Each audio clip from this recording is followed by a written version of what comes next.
A new Tampa Bay Business Journal hits newsstands today, and editor Alexis Muellner is here to tell us about some of the week's big stories. Good to see you. Happy Friday. Always good to see you, Dia. Always good to see you too. Express Scripts, though, is laying off some people across the country, including right here in Tampa. Not necessarily the news that we want to start with, but no, there were reality. 400 layoffs, in fact, and well over 100 of them were pharmacists. And the old sort of traditional notion of a pharmacist, that is changing. And our story looks at the changing nature of the pharmacy profession.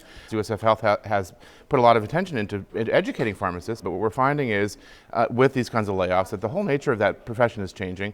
And what we're seeing is that maybe there aren't as many jobs as there were, but physicians groups are now looking for hiring pharmacists for more sort of hybrid roles because of drug interactions, and it's just an example of how in this world and economy professions like this can change a lot. And we're seeing a lot in pharmacy, which had a lot of promise, but there are going to be a lot of people looking for new ways to apply those skills. Yeah, it's going to be trickle-down effect too, so it's a pretty interesting read. Absolutely. For a lot of people.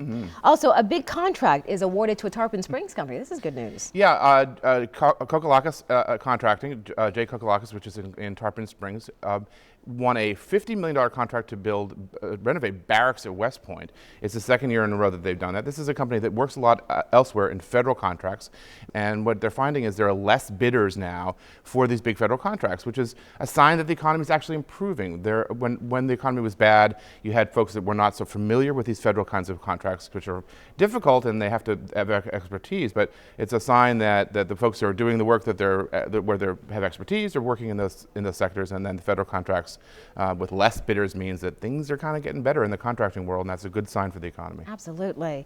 And also, finally, you've uncovered a hidden problem with Tampa Bay's mass transit system. What's that lot about? of discussion about transit for many years with the Green Light Pinellas initiative, and now Eric Snyder on our staff wrote a piece about the first mile, last mile, which is a really not talked about a lot in the transit discussion. It's how you get to the bus stop, or how you get from the train or bus stop once you get there, and we haven't thought a lot about that. It's these sort of circulation routes and ways to get people to the bus stop, and if you've ever tried to do that, it's a challenging notion. So we're trying to get a lot of that dialogue going, but this first mile, last mile equation is really key to having a transit system that really works, and I think that should be part of the discussion, so we're trying to force that along. Fantastic. Interesting stories as always. Well, thanks, Dia. Always good to see you. Too. And for more Business Journal headlines, go to our website, abcactionnews.com/marketplace.